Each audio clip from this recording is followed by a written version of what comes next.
Here we go. All ones.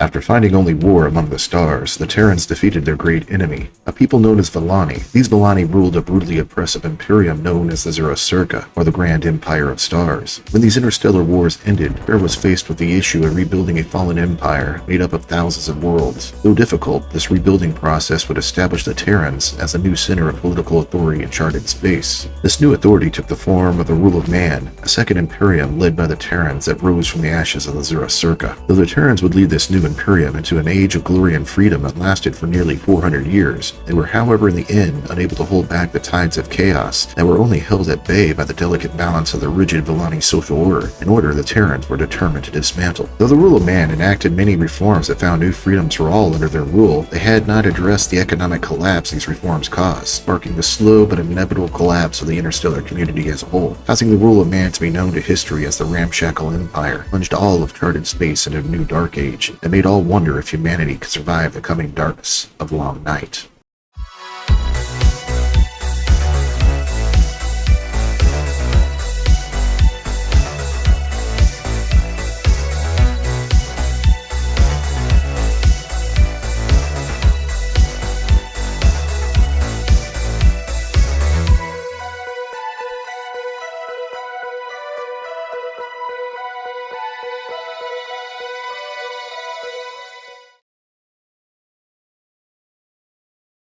It can be said that the Zhunastu was a barely stable empire, lasting only so long as there was no external threat to its power. So when the Terrans came onto the stage of interstellar history, there was nothing to stop the inevitable collapse of the long era of Villani dominance known as the Pax Villanica, as the Terrans knocked out the social pillars of the rigid Villani caste system that held the vast and ancient Zhunastu together. After the interstellar wars, the Terrans, or Solomani as they became known to history, founded their own imperium known as the Rule of Man, a second imperium built upon the decayed foundations of the Zhunastu. Though they held off total collapse for nearly 400 years, there was little as Solomani could do to stop the domino effect the interstellar wars had begun. Slowly, this new Solomani Imperium began to fracture under the pressure of the failing Villani system it had inherited from its predecessor. This pressure was made all the worse as the Solomani tried to abolish the oppressive Villani social order that held it all together. When the Solomani failed to replace that system with one of their own, it inevitably became an ever-increasing cascade of economic disaster. Almost from its start, the Rule of Man began to slowly come apart as the Solomani nobles like the Villani nobles before them began to play political games of power for their own gain, leading to the formation of two Solomani imperiums, both claiming to be the Rule of Man. One imperium ruled from the original capital of Hub Ashur, while the other was located on the world of Intirs. Though they maintained a joint banking and monetary system, this imperial fracture had a devastating effect on the economy,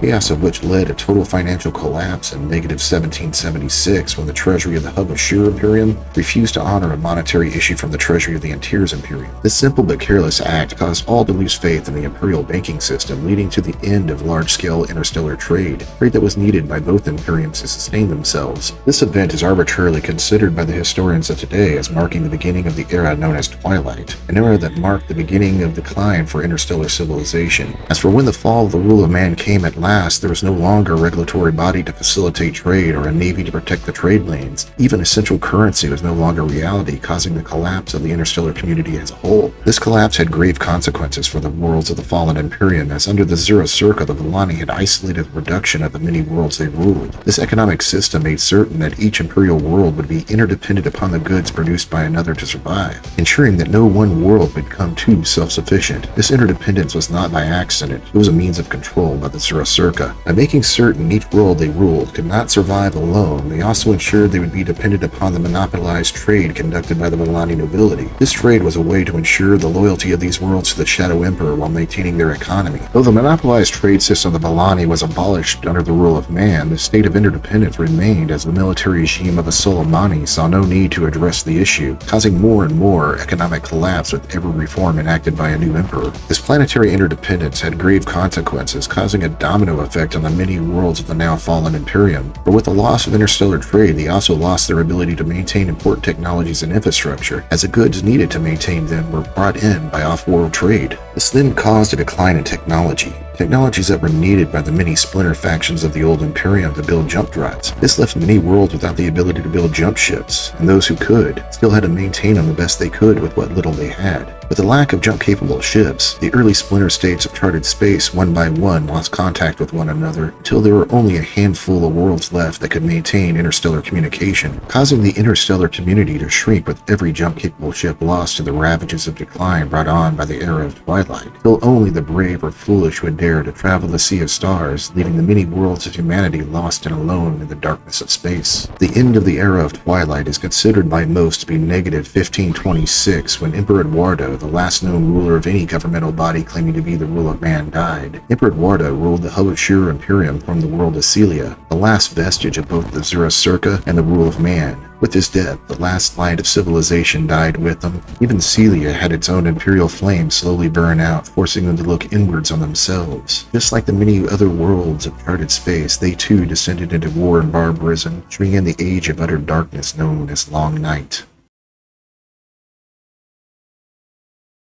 If Twilight saw the dimming of interstellar civilization, the next age would plunge all of humanity into total darkness. It was only when the crucial technologies of worlds at last failed had Long Night truly fallen. As the worlds of charted space fell to barbarism one by one, many of these worlds now had to face the hard fact they would no longer be able to maintain their populations, as without the interstellar supply chain of the fallen Imperium, these worlds are now unable to support the crucial infrastructures needed to support their people, forcing these worlds to face the prospect of countless billions of deaths as they watch the poor souls of their populations die slowly of starvation, disease, or suffocate as the atmospheric processors of their planet began to fail. Worlds of humanity would suffer greatly due to the loss of the technology base, causing many to revert to pre-industrial societies. But the worst worlds hit by the collapse of Long Night soon became known as dieback worlds. These were once vibrant worlds where humanity had once flourished, but now only harbor the empty ruins of cities as all human life on these worlds died out completely. Though most of the worlds of humanity survived this fall into barbarism, all had to now face the hard choice between becoming a dieback world themselves or turning on their neighbors for the vital resources and technologies needed to ensure their own continued existence, resulting in an era that dwarfed even that of the interstellar wars for its level of death, destruction, and utter brutality as humanity turned on each other in a fight for survival. As Long Night dragged on, humanity found that with every jump ship lost in the battle of survival, they were becoming more and more defenseless, as there was only a handful of worlds in this era that could still produce the jump drive, and these worlds kept such technologies to themselves in such dark times. As the worlds of humanity turned on themselves, a new threat reared its head from the shadows: piracy. Though piracy had long lingered in the times of the First and Second Imperium, it now became a rampant issue as there was no longer an imperial navy to keep them in check, causing piracy to spread like a plague across charted space as those who still had jump ships now found they had power over those who did not. The few worlds that still maintained fleets and could challenge these pirates kept their ships close to home, as they were now far too valuable to risk fighting pirates beyond their small pocket empires that were often only a few pathetic systems in size. As the many pirates of this era began to set upon the now defenseless worlds of humanity, they found those worlds that fell furthermost into the technological abyss were the easiest of targets. These more primitive worlds, especially those who could no longer build system craft, would often be raided by large pirate forces known as reavers. These reavers were not just pirates, as they came like locusts to strip a world bare of all it had. Often these piratical raids would begin with a planetary bombardment from the relative safety of orbit as a show of power, forcing the world to capitulate as they had no means of fighting back. These reavers would then leave the populations of the worlds they raided with little but the clothes on their back as the survivors roamed through their now bombed out cities, wondering how long it would be until the reavers would come again. With the light of human civilization plunged into the darkness of Long Night and its survival in question, others now had a chance to flourish in this dark age among the stars. The first of these were the Vargr, a non-human pack species the Villani called Urbarani, or pack predator barbarians. These Vargr sprang from the world of Lair, forward of the old Zhunastu, where they discovered the secrets of the jump drive. Despite having the jump drive, the Vargr did not make contact with the Villani for over 1,000 years, as Lair was separated from land by the Windhorn Rift, a vast region of space devoid of stars, forcing jump ships to go around the long way, risk being lost out of fuel and adrift in the empty blackness of space. But the Windhorn Rift It also allowed the Vargr to avoid conquest by the aggressive Zhunastu, allowing them to safely expand without fear of Vallani interference. It was only during the time of the Interstellar Wars did the Vargr make first contact with the Vallani, as the migrations of this predatory species began to make its way around the Windhorn Rift into Imperial space. Quickly, Vargr corsairs began to become involved in the affairs of the core sectors of the Zhunastu as they started hiring themselves out as mercenaries or privateers to the many fractious and often rebellious Vallani nobles of the core Imperium, forcing the Zhunastu to divert a significant amount of their military assets that were desperately needed to fight the Interstellar Wars. But in the end, due to the all-out war of survival against the Solomani, there was little the Shadow Emperor could do to muzzle the Vargr expansion into his core territories, so he did what he could until the Solomani threat was dealt with. The eventual fall of the Zhunastu ushered in a massive wave of Vargr migration into the core regions of the Imperium,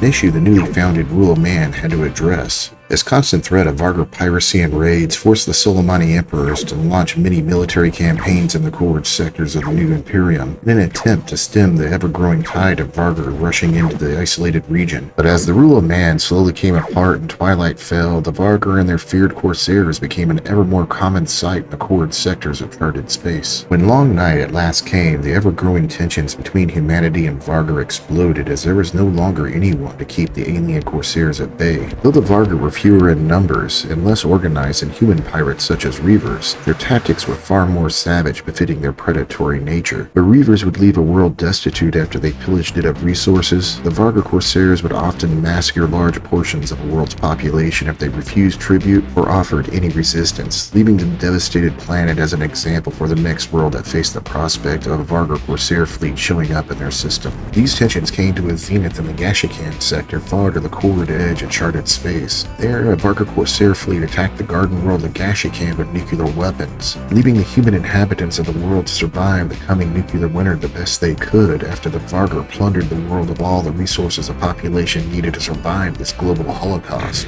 Needless to say, the death toll these corsair fleets left in their wake was on a genocidal scale. This particular act of genocide in Gashikan caused a fanatical fear and hatred of the Vargr, a fear that spread like wildfire through the sector, causing humans to launch their own war of genocide to destroy all Vargr communities they could find in an attempt to stem the tide of the alien corsairs. Sadly, more often than not, these were peaceful Vargr communities who had little to no ties to the corsair fleets. These indiscriminate acts of murder and destruction caused the Vargr to strike back in kind, and as this tit-for-tat violence spread, an ever-increasing fear felt by both species fueled a fanatical war of mutual eradication to wipe out the other, before they themselves could be exterminated in kind. These wars only ended after the development of the Wolfbane's project in -1427. Wolfbane was a gene-engineered microbe tailored to kill Vargr. Within a year of its release, all Vargr within the Gashikan sector were dead. Such were the dark times of Long Night. Though the tensions in the Gashikan sector were the most extreme example of how the core regions of charted space faced the threat of Vargr expansion, many other worlds chose a very different path. Some worlds offered up tribute to the stronger corsair fleets in exchange for their protection. Though these worlds were governed by Vargr, many humans would often rise high in the ranks of their alien rulers, leading these worlds to become a hybrid culture of the two species. Often these hybrid worlds would be spared from the worst ravages of Long Night. The Long Night is an era that is remembered by humanity as being a dark age. It is remembered by the Vargr as being a vibrant period of growth and exploration. This was an era in which their species traveled further than even the Vallani before them had, setting foot on worlds that humanity had never tread. In this time, Vargr explorers made contact with the far-off 2,000 worlds of the Kagri, long before humanity could truly say it had regained the stars. It was a true golden age for the Vargr as humanity faced the barbaric ravages of Long Night. The Vargr had risen to their greatest heights in history.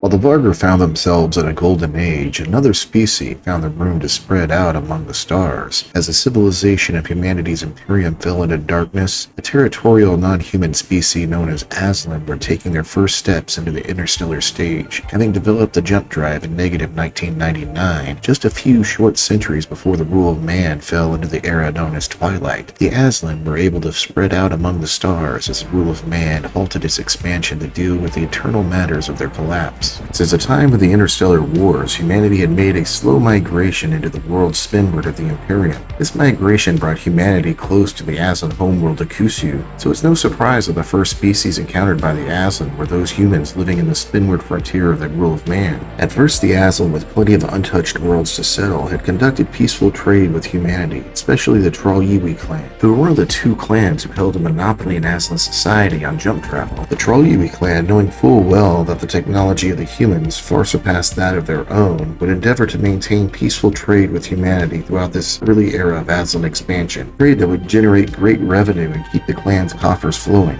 But as Twilight fell, that wealth slowly faded away as the old Imperium collapsed under its own economic failures, causing almost all trade with the worlds of humanity to nearly cease, a situation that sent the Troll-Yiwi clan into economic freefall. Though the Troll-Yiwi clan tried to keep the other more aggressive clans in line, there was little they could do without the economic power generated by their trade with humanity, and even less could be done to stop these land-hungry Aslan from pouncing on the now weakened worlds of humanity when they realized the technological gap between Aslan and human had slowly begun to equalize as humanity fell into the technological recession of a long night. When the power of the Troll-Yiwi clan faltered, it was the aggressive Harasu clan who led an Aslan coalition in seeking new lands and riches against the humans of the Dark Nebula sector. At first, it was small bands of landless Aslan known as Ihate who began spilling into the sector with indecisive raids against human worlds. Though most of these raids ended in failure, those that succeeded planted the dream of glory and conquest in the heart of yet another landless Aslan warrior, causing ever more Ihate to seek new territories for themselves in the spinward frontiers of humanity's now fallen Imperium. The situation of humanity's dominance over the Aslan changed when the warship Hatiot from the Harasu clan conquered the human world of Godoro in negative 1082, and one of the first decisive victories the Aslan had over any human world. After the battle, the Aslan proceeded to slaughter every human they found planetside, hunting down every defeated human, man, woman, and child of Godoro like it was a sport, until there was no human that remained alive on the now conquered world. This act of brutality is considered by most historians of today as being the beginning of the Aslan Border Wars, just another of the many dark chapters in the history of humanity's long night. The Aslan Border Wars would rage on throughout the spinward sectors of charted space for the next 1,000 years, as land-hungry Aslan warrior bands known as Ihate sought out new territories among the stars, leading to clash with the now weakened worlds of humanity. Often these human worlds, after changing hands, would adopt the culture of their Aslan conquerors in hopes of not facing the same fate as Godoro. Even though it's called the Aslan Border Wars, factions both human and Aslan fought on both sides of the conflict, as most found this era of bloodshed and chaos as a means to settle old scores even amongst their own species. Even the land-hungry bands of Ihate warriors could be found acting as mercenaries in defense of human worlds in exchange for land they could settle, where they would then integrate into human society of their new home, causing a mix of cultures on both sides of the conflict. In many ways, even the very name Aslan Border Wars was itself a misnomer, as there was never a clearly defined border where conflict occurred, and often these battles were fought with not an Aslan in sight. It was more a series of unrelated conflicts spread throughout a multitude of sectors, with all participants fighting their own personal wars against their own individual foes, be they Aslan or human, with very few large-scale battles ever being fought. The Aslan Border Wars mostly consisted of hit-and-run raids and personal vendettas. As one Solomani historian put it, there wasn't always Aslan, there was never really a border, and precious little that could actually be quantified as a war. The long night of the spinward regions of charted space was a savage era of conflict that allowed the Aslan to expand when humanity was at its weakest, an era that spawned an entire genre of storytelling called Aslanic romance. Although considered lowbrow escapist fiction, Aslanic romances remain a popular literary tradition to the present day, and is often cited by travelers as their inspiration for leaving their homeworlds to explore the stars. Not all the worlds of humanity fell into the total barbarism of this bleak era, as some were better able to weather a long night far better than their contemporaries. Among these worlds less affected by the ravages of a long night were the worlds of the Solomani Rim, as these worlds were for the most part colonized directly by Terra in the early days of the interstellar wars, or those worlds that were fast to adopt the ways of Solomani culture. So when the rule of man slowly collapsed, they were far less affected by the economic collapse brought on by the coming of a long night, as these worlds had not adopted to the Volani socio-economic system of planetary interdependence, though the fall of the rule of man was harshly felt on these worlds as a loss of trade with the core sectors was a grievous blow to their economy. Despite this, they were able to hold on to their Solomani-centric way of life and maintain a certain level of trade within the Solomani Rim itself. Though diminished, they continued on mainly due to their own economic system and the stubborn independence of the Solomani people. Due to its position on the periphery of charted space, the Solomani Rim lost contact with the Central Imperial government as early as negative 1850. Despite this loss of contact, the rule of man in exile was maintained with its authority based on the provincial capital and former Imperial naval headquarters of Dingir until as late as negative 1695. But as the trade from the core sectors dried up, they found that they could no longer maintain fleet operations outside the Dingir subsector, causing more and more power to devolve into the individual worlds of the Solomani Rim. This rule of man in exile at last faded away at negative 1136 and was reorganized into the Dingir League. This Dingir League was formed due to the need of defending against spinward threats such as Reavers and Aslan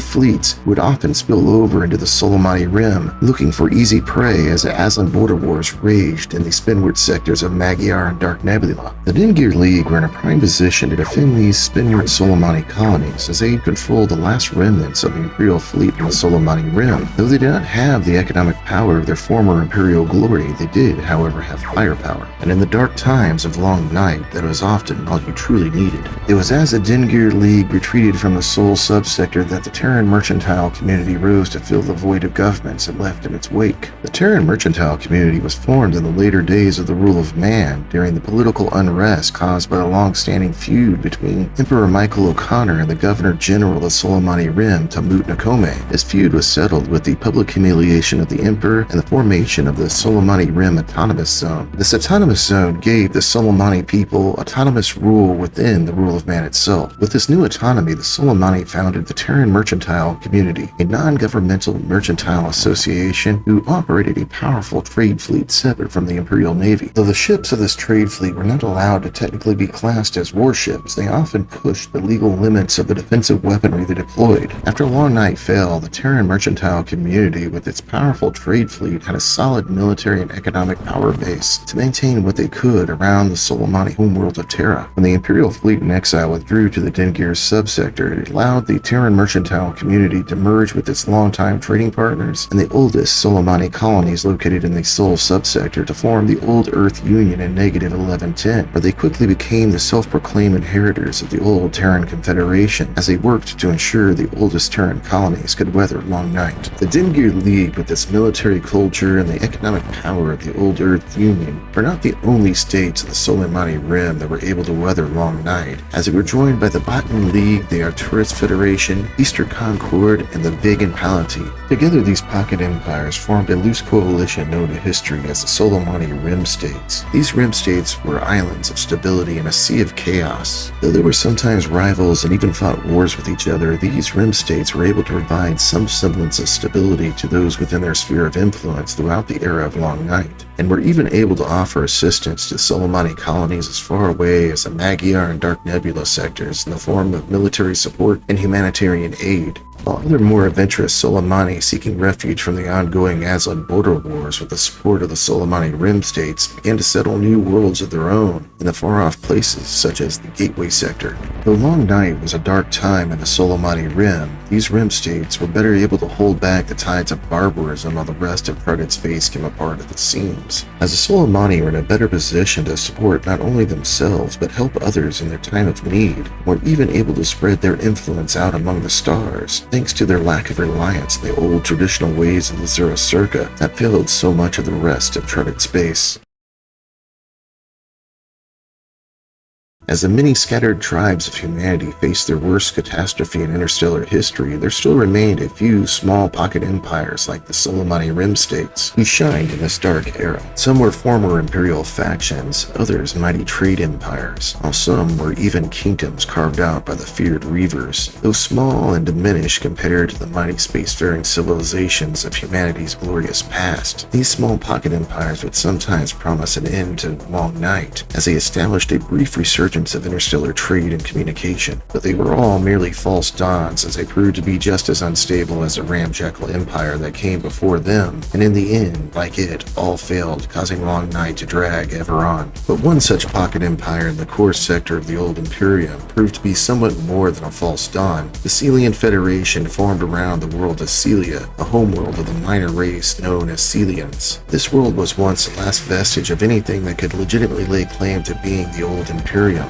as it was here the last known emperor, the rule of man, died long ago during the Age of Twilight. Though Long Night took its toll on the Celians, they were one of a handful of worlds who managed to keep the fragile flame of interstellar civilization alive. By -900, the Celians were able to regain some semblance of pre-Long Night technology, and was once again building jump ships by -500, enabling the Celian scouts to reach out to their cosmic neighbors, allowing the Celian Confederation to grow quickly. And soon the Federation was made up of 18 star systems who eagerly joined, seeking the security of the Celian fleet. With this new power base, the Celian Grand Senate decided it was time to reach out and join the greater interstellar community at large, launching expeditions far from their homeworld, the most ambitious of which made it all the way to Vland, the old capital of the Zhunastu in -495. There they found the Vallani, like themselves, were rebuilding the worlds of their own sector. Unsurprisingly, the conservative Vallani were not happy to see the Celian intruders in their territory and immediately expelled them from Vallani space. But after 15 years of careful diplomacy, the Celian Confederation was able to establish trade with the ever so traditionalist and cautious Vallani in -480. Though the trip to Vland was fraught with dangers, this new trade alliance gave the Celians confidence that they might one day rebuild some semblance of interstellar civilization. Up until this point, the Celian scout and naval fleets were made up of an assortment of ragtag starships, which were cobbled together by a number of different manufacturing firms. This caused no end of logistical problems for the Celian fleet as it began to travel further and further from their homeworld, forcing the Grand Senate to take action to standardize the ships used by the Celian Confederation. The standardization would allow both naval and scout elements of the Federation to better operate in deep space by taking advantage of a now streamlined supply chain and infrastructure. This job was given over to the shipbuilding firm Gesellschaft für Stauschiffbau AG, but due to the company's use of the abbreviation GSBAG, they were more commonly known as Gasbag among the Celian military personnel. Gasbag was financed by a group of wealthy senators, notably Celian noble and entrepreneur Zhunastu. With the help of these powerful individuals, Gasbag quickly rose to the top of the Celian starship manufacturing industry. By -334, they held a near monopoly on Celian military shipbuilding. This near monopoly was important as it gave Gasbag access to rediscovered technologies found by the Federation Scout Services. This access was important as it allowed Gasbag scientists to successfully reverse engineer a jump-to drive, a technology that had not been produced since the fall of the rule of man and had slowly disappeared during the era of Twilight. With jump-to drives, Federation scouts were able to boldly go further than any Celian had gone before. It was with these new jump-to drives that Federation scouts discovered in -301 that they were not the only interstellar empire spreading their influence across the core sector. The Interstellar Confederacy was the first of these pocket nations that the Celian scouts had made contact with. This Interstellar Confederacy was an aggressive pocket empire that controlled the world spinward of the Federation, blocking Celian expansion in that direction. Federation Scout Services also found there was another powerful yet more primitive nation called the Zhunastu Kingdom, who blocked the Celian Federation from inward expansion in the core sector. Despite repeated diplomatic efforts by the Celian Federation, a series of wars broke out between these three great pocket empires of the core sector in -260. Though these wars plagued the Celian Federation throughout the early years of their history, they did little to halt the expansion of Celian influence, as they continued to reach out far beyond the core sector and deal with far-off worlds such as Vland. Eventually, after capitalizing on infighting within their fellow pocket empires, the Celian Federation were able to come out on top and solidify their control of the core sector. Throughout these on and off again wars, the Celian Federation was not idle. They continued to send out their scout fleets far beyond the core sector, making contact with other pocket nations and worlds who had weathered the horrors of Long Night,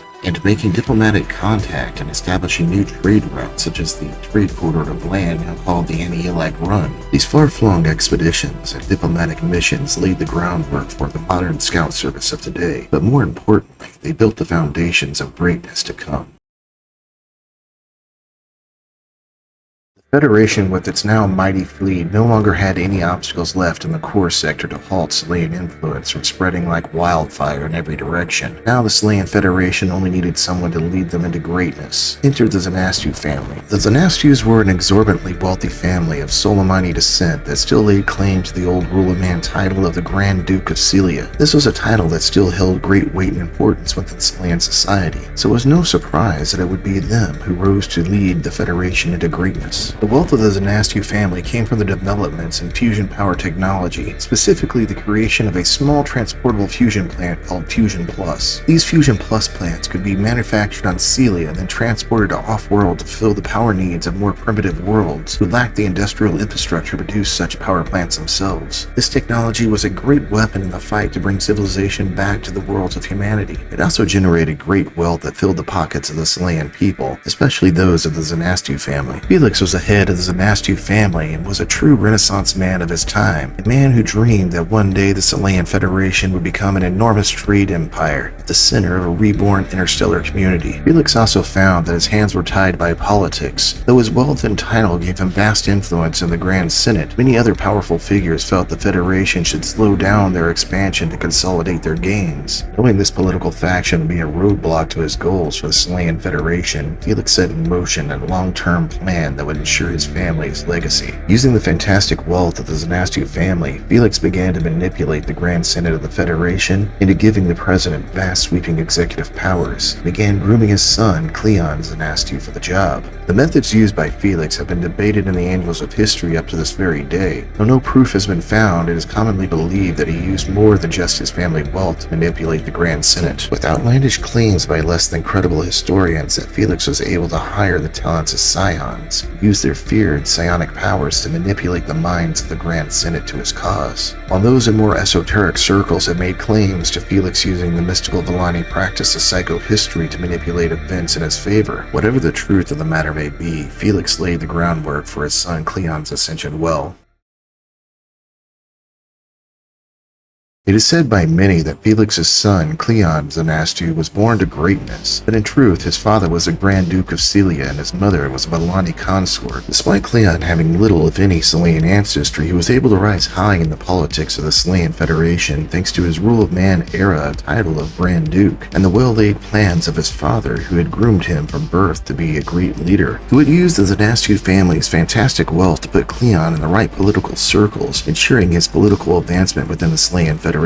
After the political grooming of Cleon's childhood, he set out on a tour of charted space in the year -34, a dangerous prospect in the era of Long Night, where he visited many of the great worlds of both the old Imperiums. Antares was the first stop at Cleon's tour, where he used his old Imperial title to strengthen the bonds of the last two former capitals of the Second Imperium, as Antares and Celia were the last two worlds who could claim any lineage to the now fallen will of man. Next he visited the far-off Andukan sector, where he worked to ease the ongoing tensions between humanity and Vargr. But most importantly of all on this interstellar tour was his visitation to the ancient capital of Zhunastu land. Here he studied at the Villani's repository of all knowledge. This library was perhaps the most respected repository of scientific knowledge held by the Villani people. While studying on Vland, Cleon published a dissertation, The Villani Imperative, Lessons of the Shitasham Concords, a dissertation that was written in response to a terrorist attack on Cleon's homeworld of Celia. This terrorist attack was especially noteworthy due to its use of armed robots so chaos and bloodshed. This attack had also nearly sent the Selayan Federation into a civil war in the process. In this dissertation, Cleon hypothesized that the Shitasham Concords, which limited the use of weaponry on robots, were evidence of the enduring legacy of the Villani, and that their cautious philosophy of limiting the use of technology should be a philosophy invoked by all the peoples of charted space. This dissertation not only eased tensions back home, but it won over its Villani hosts with an acknowledgement of their shared cultural heritage that can be traced back to the time of the Zhunastu, and all lived by a shared Villani code of conduct. This cemented Cleon's position in not just the politics of the Selayans, but also the politics of the Villani, something that would be of great importance in the years to come. It was in -30 when Cleon received grave news from home that his father was ill, forcing Cleon to end his interstellar tour early and return home to Celia, where his father, Felix Zhunastu, the Grand Duke of Celia, died a few months after his return. Soon after Felix's death, Cleon was made Grand Grand Duke of Celia. Thanks to this title and the political connections made by his father, Cleon was soon elected president of the Grand Senate, where he wasted no time in leaving his mark upon not only the Celian Federation, but more importantly, the history of charted space as a whole.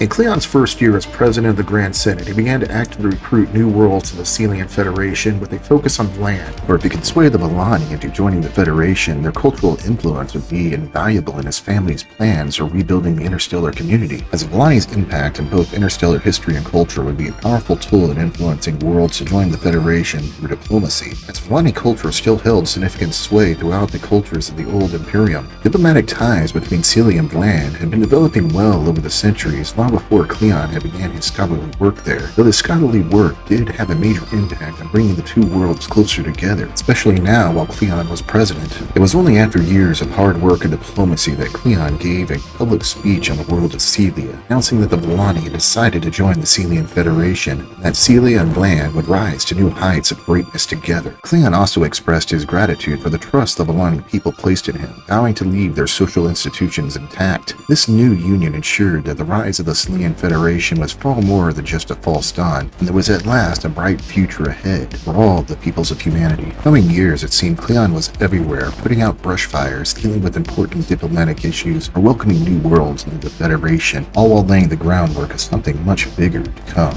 Always Cleon seemed to gather people around him, persons of power and influence from all over the Federation and beyond. Somehow these people could feel that soon the well-laid plans of Cleon's father are about to come to fruition. It was on the first day of the year -1, the 650th year of the Celian Federation, that Cleon announced the Warrant of Restoration. This was a document declaring the Celian Federation and its associated worlds would, on the first day of the following year, be transformed into a new Imperium, and that this new Imperium would one day include all the worlds that had once been ruled by both the Zhunastu and the rule of man. In this Warrant of Restoration, Cleon claimed that precedents, tradition, and history would guide the hand of this new Imperium in its quest to restore civilization to the stars. Though bold, not all in the Grand Senate were on board with Cleon's grandiose plans, as many in the Grand Senate opposed the Warrant of Restoration's declaration of a new Imperium, but with the support of the powerful allies Cleon had cultivated, well-laid plans of his father, he was able to get the Warrant of Restoration passed the Grand Senate by a very narrow margin of votes. With this done in year 1, the 1500 years of darkness brought on by long night was at last over as a new dawn broke with the promise of civilization spreading hope across the worlds of humanity as this new Third Imperium sought to find its place among the sea of stars.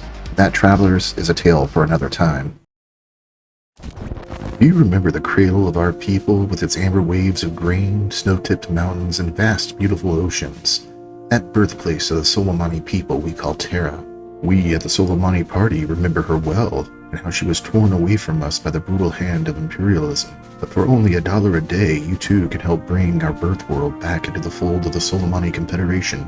Every minute of every day, somewhere there's a freedom fighter of the Solomani Party fighting for the freedom of our homeworld, and they need your support now. For as little as $1 a day, you too can help those fighting for your freedom. But do not take my word for it, let them tell you their stories themselves. So, yeah, I was like fighting the Imperials and stuff on the main rim, and we had no food, but the Solomani Party brought us a sandwich. Man, I could use another sandwich. The Solomani Party are setting up a school in my town, and I can watch all the Confederated propaganda I want now. Yeah! Yeah, man, we got used flamethrowers for a long time, but those things use ammo, and when we run out of ammo, we can't shoot no Imperials no more. When the Solomani Party brought in them las rifles, they ain't using no ammo, so we can shoot Imperials all day. Alright guys, now you just lean up against that wall there. Member, Terra needs you. Join the Solomani Party today. Oh, and remember, the computer is You ain't my friend.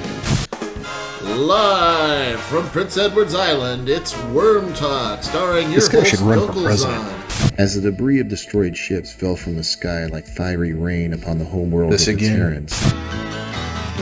Oh, hell yeah. Would you be young and handsome all your life? Would you be young and handsome all your life?